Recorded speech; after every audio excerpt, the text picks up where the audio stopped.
Welcome to Health and Safety Conversations. Here's your host, Tom Bourne. Hi, and welcome to Health and Safety Conversations. I'm your host, Tom Bourne, and with me today is the marvellous Peter Gould. How are you, Peter? Great, Tom. How are you today? Oh, perfect, mate. Just finished the regular year yesterday, and we had a lovely staff Christmas party. But it's about 32 degrees in Perth. What's it like over your end of the world? Oh, look, it's pretty warm today. I think we've cracked 30 today, and a bit of an afternoon storm starting to form up. So anything could happen this evening. So. You still get those storms from about 4 p.m. that could be hail, could be heavy rain, and then it's just stinking humidity. Yeah, look, it takes the edge off the day and makes the evenings interesting. That's for sure. Yeah. We haven't had a good hailstorm for a little while, but look, it's definitely storm season. So we'll see what brings as the year starts to progress further. Beautiful, Peter. You've had an interesting career today. Lots of roles that have involved either training or educating people. Lots of safety roles, obviously, and more importantly, lots of volunteer roles.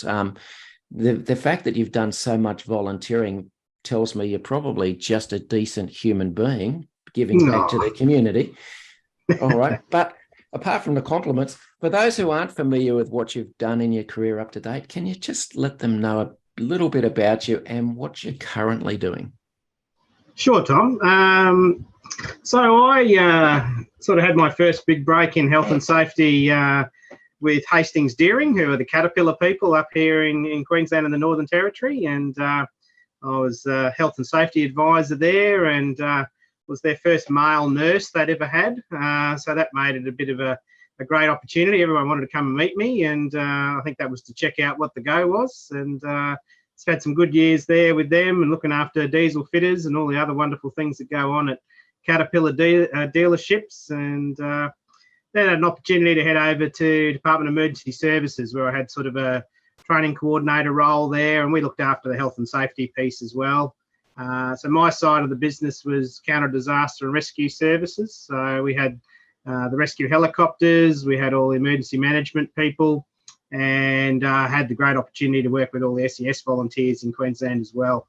So that was some good years. And then had an opportunity to take a secondment over to Surf Lifesaving and help them out with their academy and setting all that up over there for both internal training for all the lifesavers and setting up a bit of a sort of a commercial arm for them as well, because they had lots of good things to share in that space. That was sort of a 3-year opportunity, and then was sort of heading back to the department, and we sort of thought, oh, maybe I'll try something new. So I headed over to Redland City Council, which is one of our local governments up here out in the eastern suburbs of Brisbane. And then 14 years disappeared. I'm not sure where they all went, but had a great opportunity there to do some really good work in a good organisation that was really trying to make things better every day, which was really refreshing.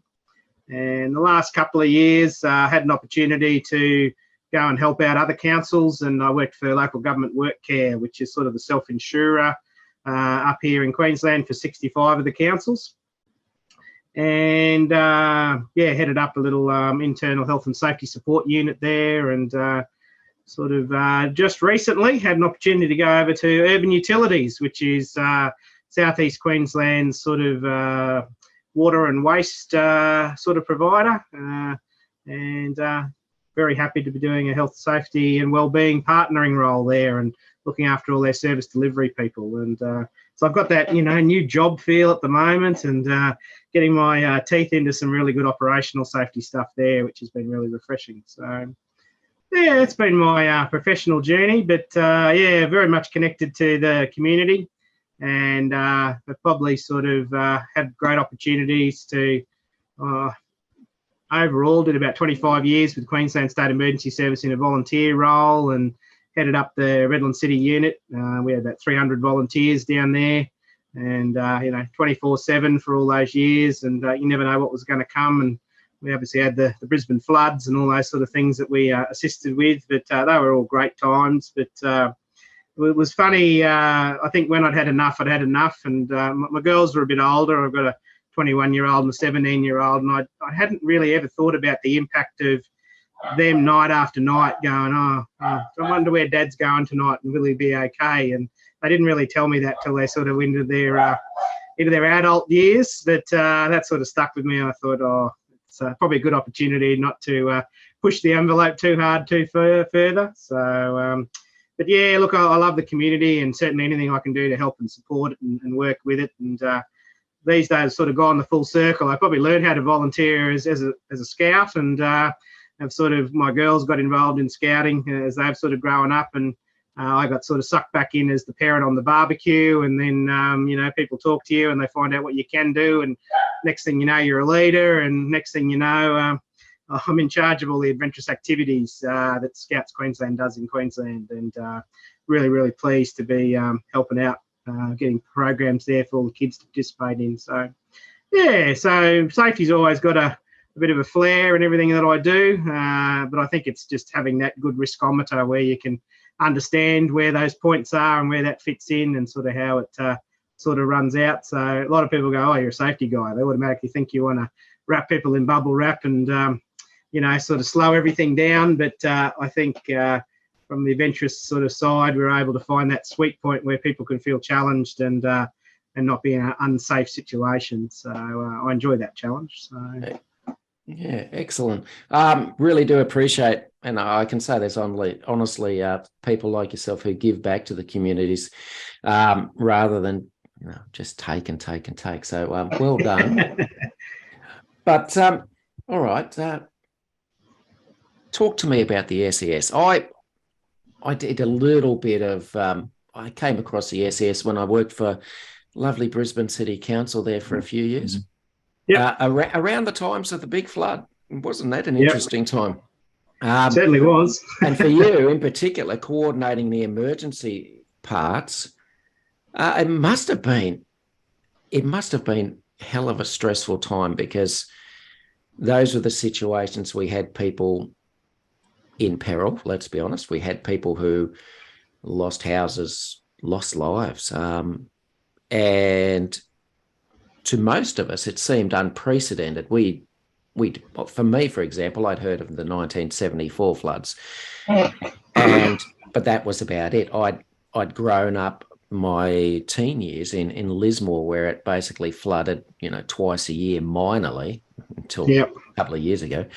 But to see the Brisbane floods and how quickly the water came up, it shocked me. How important, for someone who's actually been on the inside, how important is the SES in times of emergency? Oh, look, I think a lot of people don't think about the SES until they need them. And they're very much just at that core of community. Anybody that, needs some assistance, they generally look towards the SES. And I think that makes people proud that they can put that input back into things. When a loved one's lost, never had a problem. Everybody was happy to drop what they were doing, put on their orange carrot suit, and head to wherever the police needed us to be and do what they needed to do. And, not all of those events end well, but most of them, you hope you can get a positive event. And I think the floods was, for Brisbane, a big wake-up call. I think we'd had nothing really go that wrong for that long.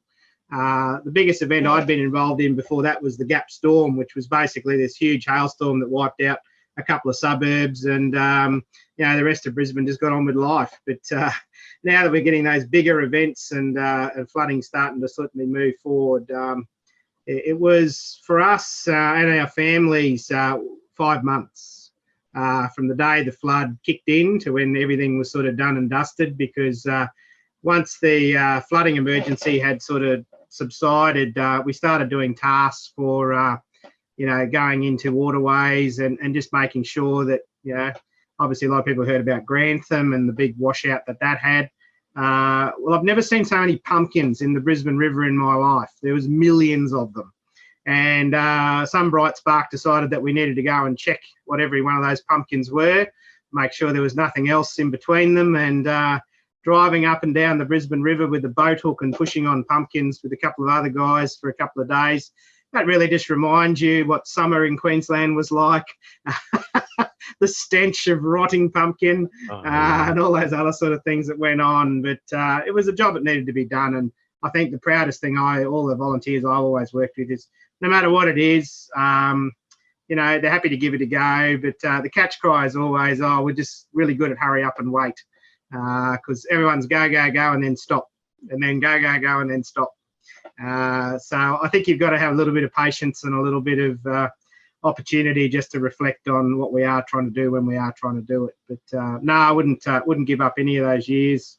Met some wonderful people, helped out in some times where you didn't think of it at the time, but when people come and just thank you later, you just melt. You just never thought about it in that regard. So yeah, but I had some, you know, memorable things there. Driving around the Fairfield, which you would know quite well, where the RSPCA building is, that set of traffic lights there. I've got a nice photograph of me touching the top of the traffic light where we are wearing a boat, and I didn't have to stretch too far. And you go and have a look at that today, and that's probably a good, you know, 12 metres of water sitting at that one intersection at that time. Yeah. We were using the bus stops in the suburbs to sort of find where the streets were, and came around a corner in one of the boats, and the boat came to an abrupt stop. But I think we didn't realise that we'd actually parked the boat on top of a parked car. So someone came back to their car at the front of their house with quite a large V-shaped dent down the middle of the roof. But thank God we didn't. We weren't able to leave a note, but we probably should have. But anyway, the car was gone by the time we'd got there. So yeah, just the little things that you never really think of. That sort of happened at the time. And yeah, look, undervalued, underestimated what the capability of. Government could never afford to pay for what the SES gives back.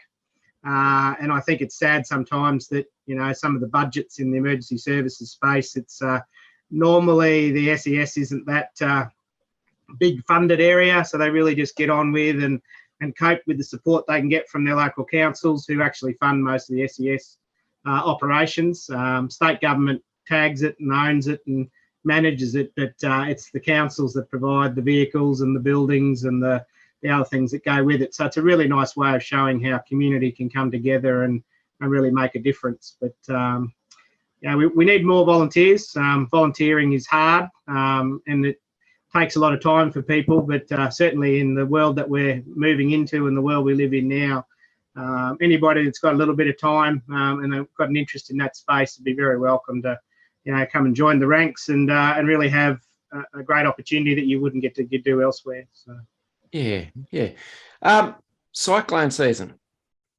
It's yes. it not only comes for Queensland, believe it or not, it comes to WA too. Hard to believe, right? But just as it does for you guys, it comes for us, and we're sort of heading towards cyclone season.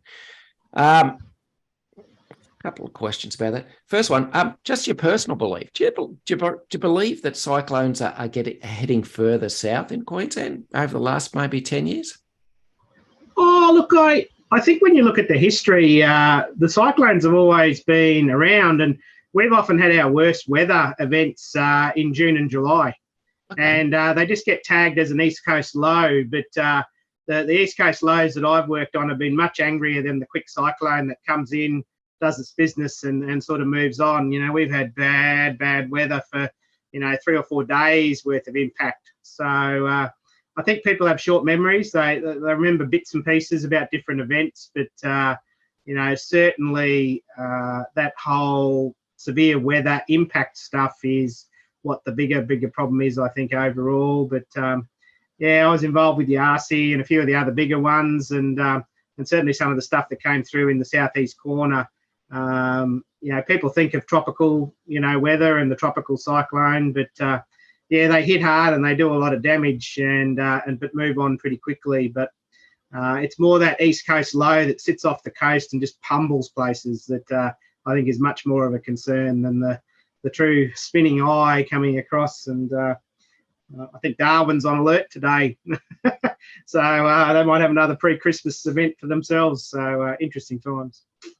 Hopefully not a situation like Tracy in 1975, was it? 1975? Yep. I was only a young spring chicken then, apparently, but anyhow. Oh, you're not that old, Tom. Come on. You'd be surprised. All right.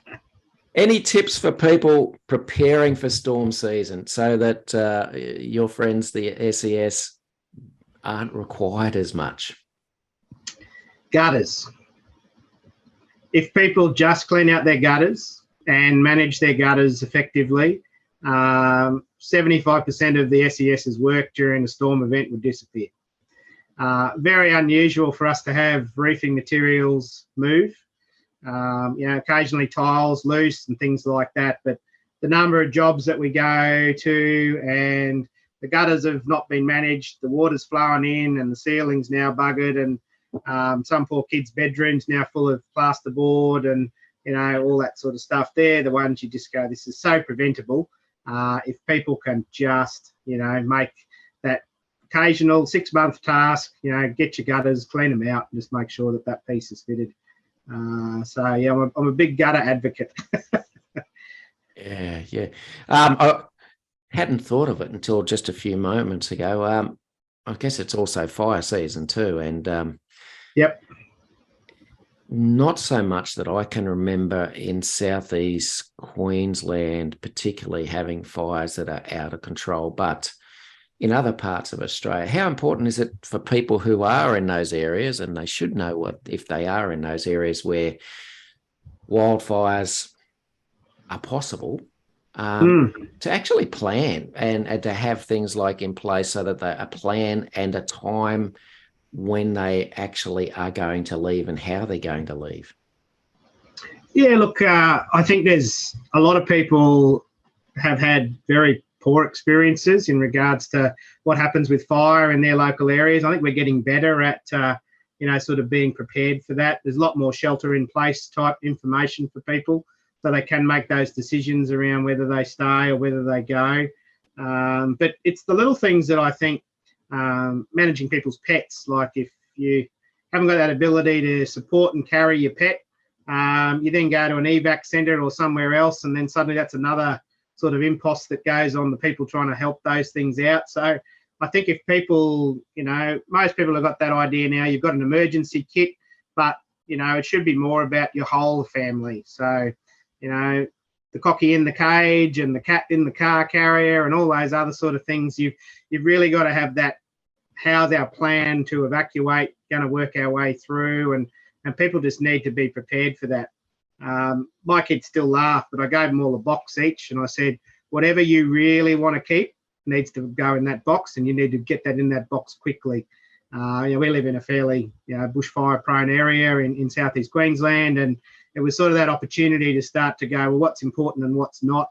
And, we were very much about, we weren't going to stay, we're going to go, and then whatever's left is what you come back to. But, just the security of your family and the other things that are important to you is really that pre-planning step that we have to take. But, it's challenging. And some of the big fires that we've seen in New South Wales and Victoria in the last few years, they are the most prepared states in the world for what they have to deal with, and it just shows you there was just learnings every time. But I think our fires are going to get worse, and they're going to get stronger and more often, and we just got to think more about how we can mitigate that. And people do need to put more emphasis into protecting their own homes, just so that even if they're not in them, they still have fire suppression systems for some areas and things like that, just so that the house doesn't become an impost on the poor responding emergency services. So I'm going to ask a question, and probably in Western Australia, any people in Western Australia might find this out,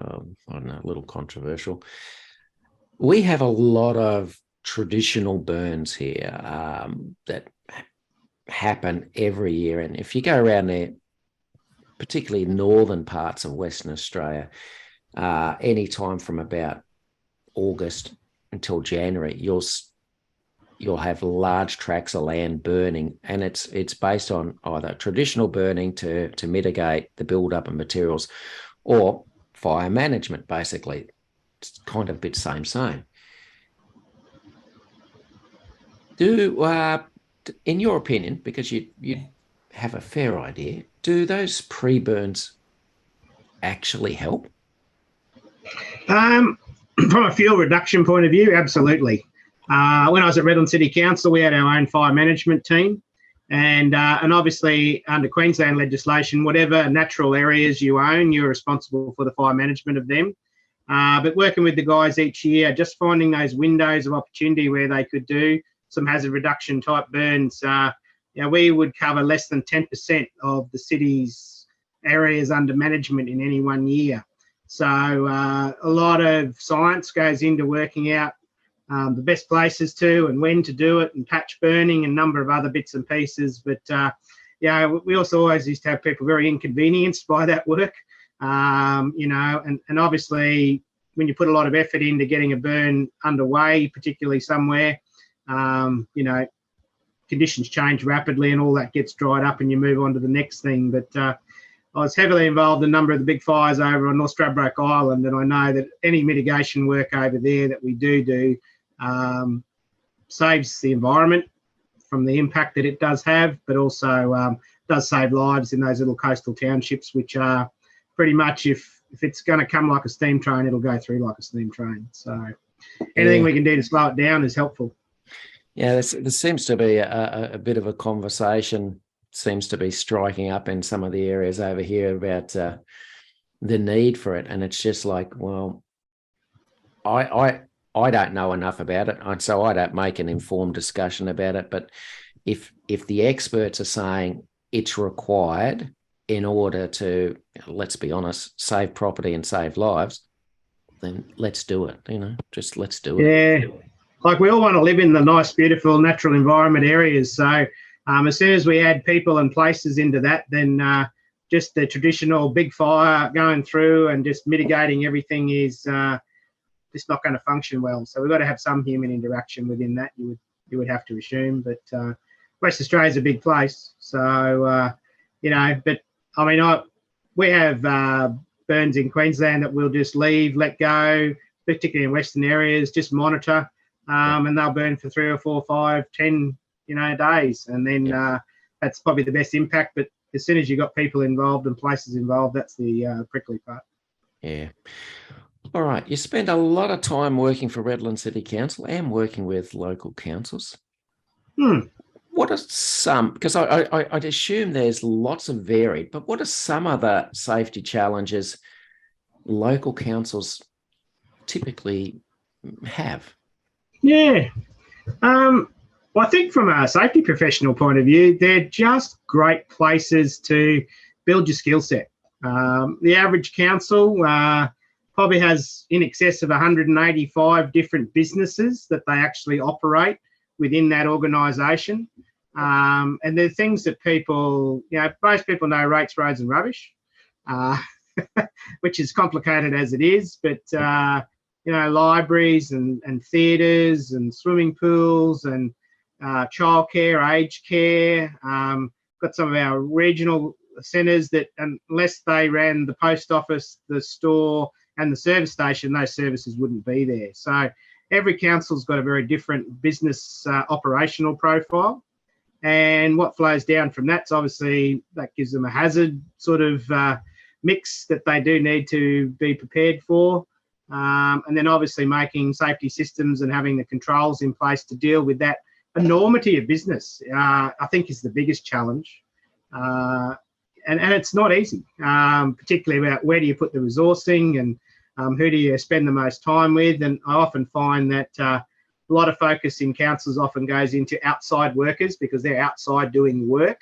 Mm-hmm. But in the days of where we've obviously got, psychological health and safety matters becoming more and more prevalent, I think back to the poor people who are on rates collection, have to ring people every day and say, I need you to pay some money. And a day wouldn't go by where they haven't had a difficult conversation with a resident that just says, look, I haven't got any money and, I probably just need to take my own life. And, just that impact stuff of they then hang up. Well, that sits with those officers and they take that home. So I think some of the areas where people traditionally see it as, oh, they're just inside office workers, is often where the stronger amount of supports were needed for them to, be able to balance out the health, safety and wellbeing impacts of the work that they do. So, but yeah, I love councils, quarries and roadworks, and I love a good waste transfer station, where you've got 5 or 6 different contractors all trying to interact and do different pieces, and the council holds the obligation, and you've got obviously public open space. People want to come in, and it's God-given Australian right to put your rubbish where you want to put it. So how dare one of those little council people come over and say, would you mind putting your green waste over in the green waste pile? So we definitely see a lot more aggression in the community. And I think that's the bigger impact. Council's work is never behind a fence. It's always out publicly facing in many, many different forms. And, the interaction with the community is probably the biggest thing that they do need to consider of what that really does look like. And, I think of 2 local laws officers that got sent to do an illegal rifle range inspection on a property, and they thought, might have to think about how we would do this. But anything can come in and anything can get put in somebody's lap, and obviously having that good riskometer for every officer in a council environment is really, really quite crucial.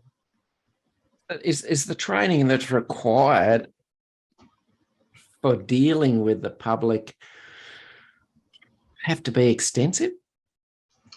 Look, I think in the past we've tried to always use de-escalation type techniques, but I think more and more, as we see in healthcare and other settings, for certain officers in certain roles, being able to know how to physically protect themselves when they're being assaulted and things like that is certainly a bigger part of their role.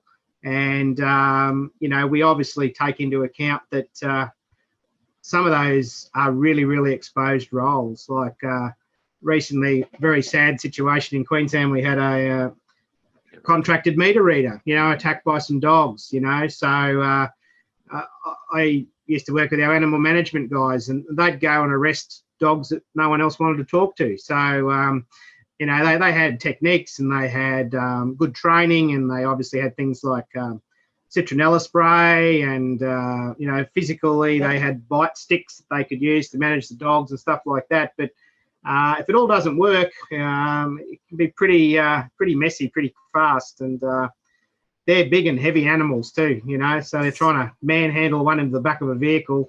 We had to do a lot of work on making sure that they were safe environments for those guys too to operate.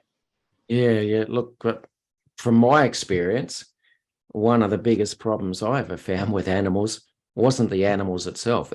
If you had an animal that you had to collect off someone, you were going to have more trouble with the owner not trying to give up or surrender their animal to you. And some interesting situations there. Hey, listen, while I've got you on the subject about regulatory officers, etc., what's your view on body cams for those lovely people that have to go and interact with the public in, I don't know, real frontline roles that can, lead to confrontation easily? Look, I think body cams are useful if someone else on the other end's watching. Yep. So I see a lot of investment put into putting the cameras on the officers and everything else, but all they're going to do is record history unless someone else is actually physically at the job with them on the other end of the screen, just monitoring what's going on and then providing that support. We've got a lot more aggressive sort of approach from people with them taking videos of our own sort of council workers. So, it's often a bit of tit for tat. I've seen a lot of live feed stuff now go on where, poor local laws officers. The classic one I remember was a couple who had covered their whole footpath area in a vegetable garden.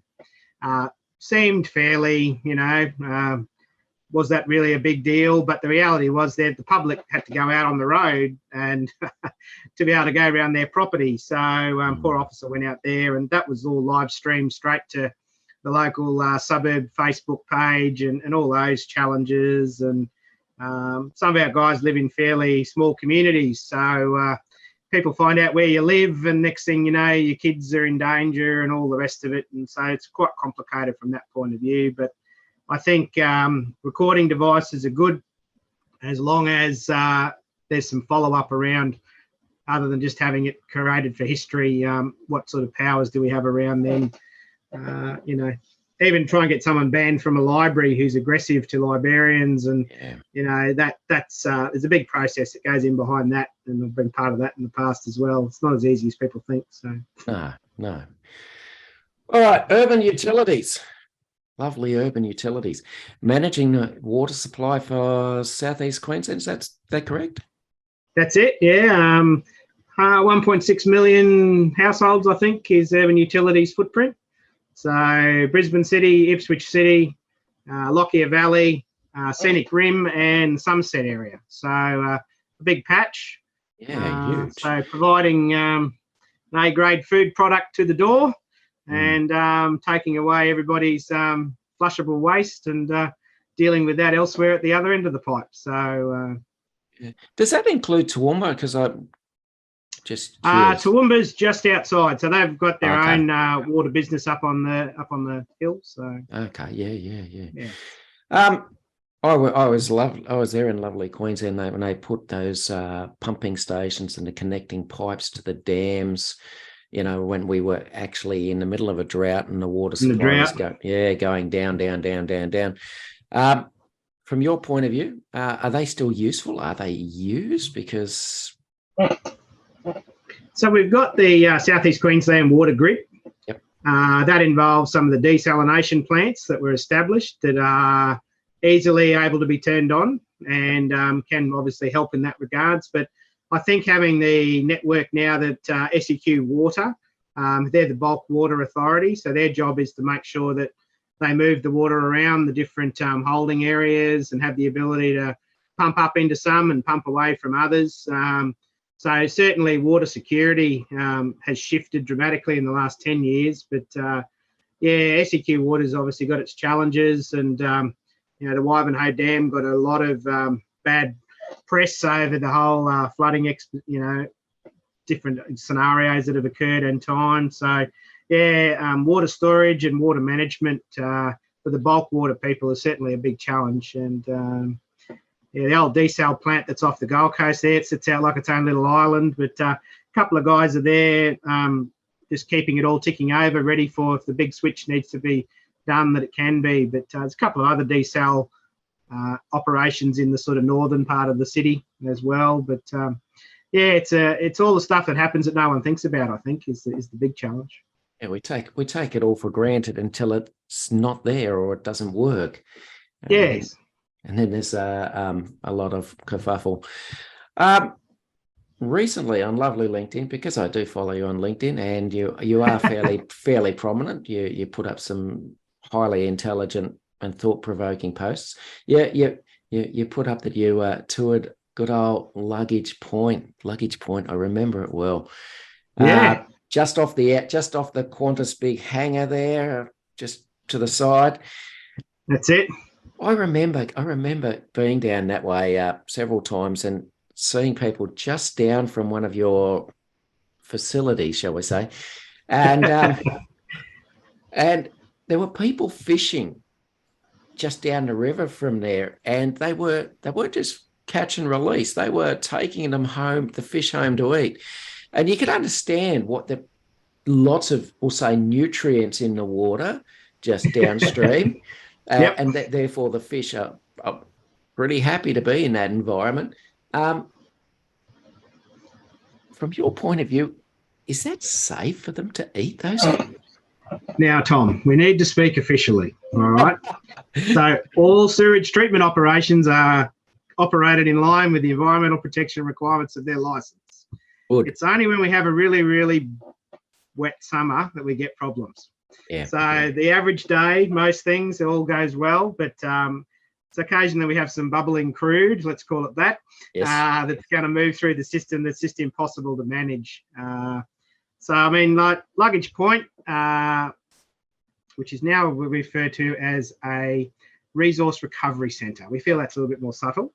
But the sewage pumping station at Eagle Farm that feeds into the actual luggage point, 165 million litres a day goes through there. So it's about 80% of the sort of greater Brisbane area's sewerage from within Brisbane City's limits. So that's a lot of stuff.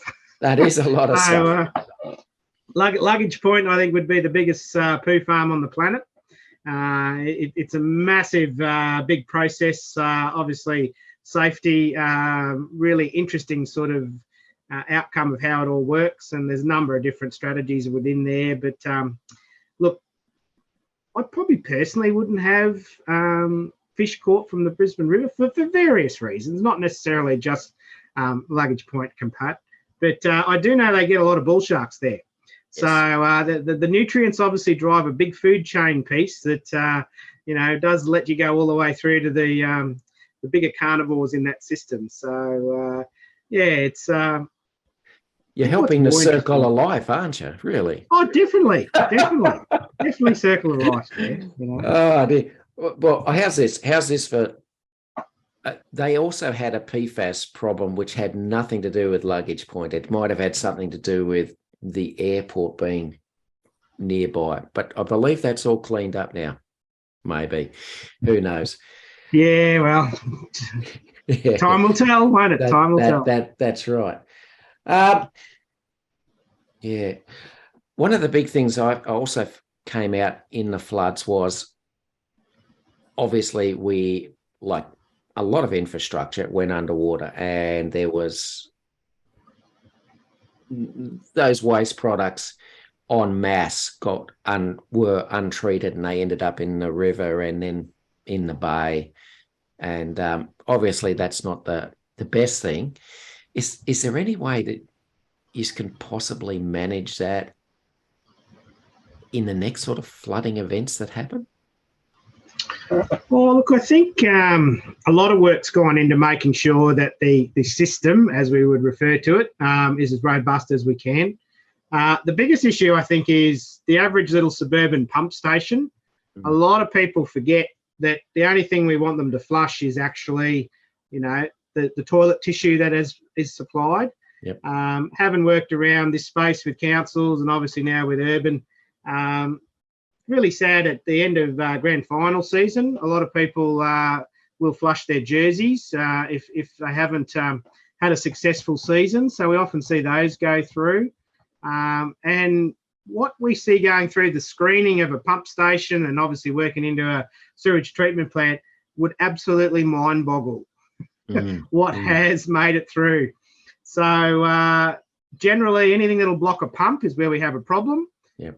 So if people can help us by ensuring that pumps don't block with the different things that they're flushing, we've got a better chance of then making sure that the amount of water that needs to go through can go through. So certainly the system's got capacity, but as we know, power is the problem. So during floods, etc., if we can't get power to the system, we've obviously got residual sort of power supplies where we can, but that's the bigger problem, I think. As soon as we've lost power, then we've lost capability to pump. So that's probably the bigger issue.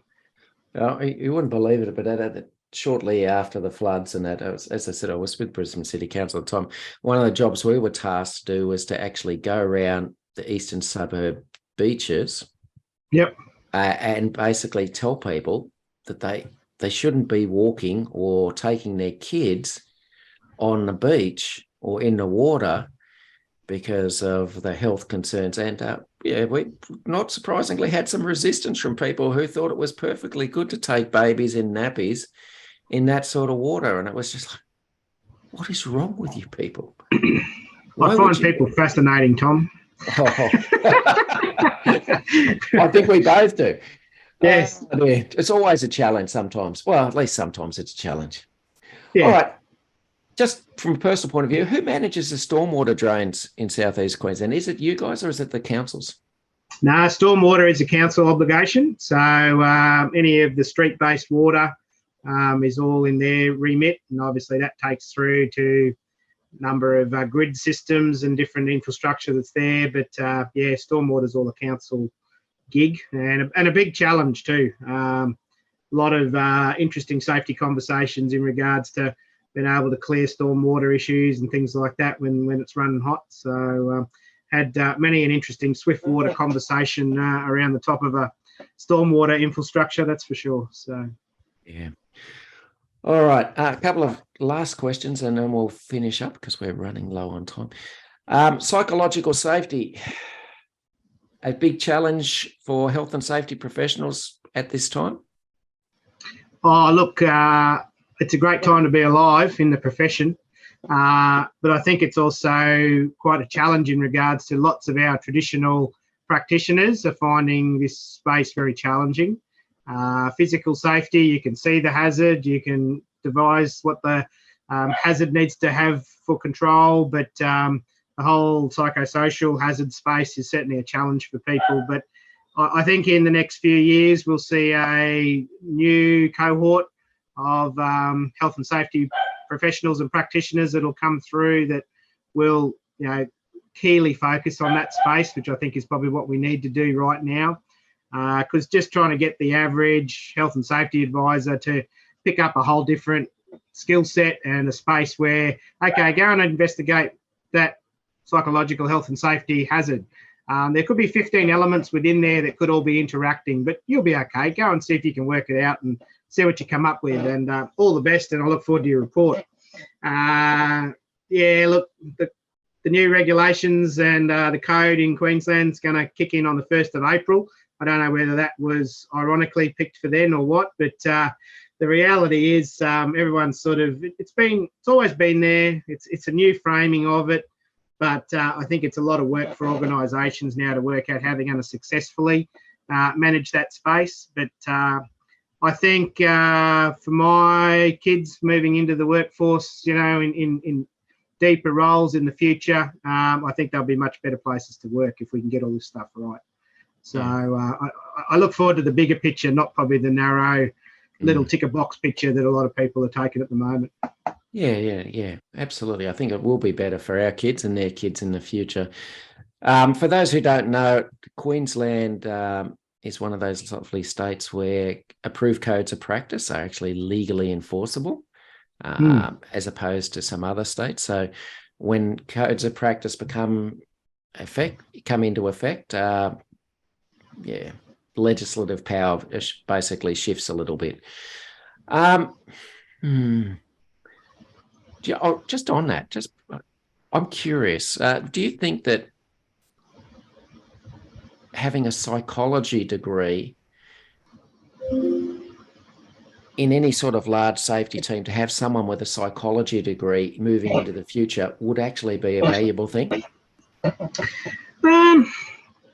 Got a varied view on that one. We need as many of our clinical psychologists as we can out there actually helping people that are really unwell. Yep. So I don't think we should be trying to draw upon something that's already in shortage. Yep. Organisational psychologists certainly have a lot of opportunity to make impact on organisational systems and approaches and working with leaders, etc.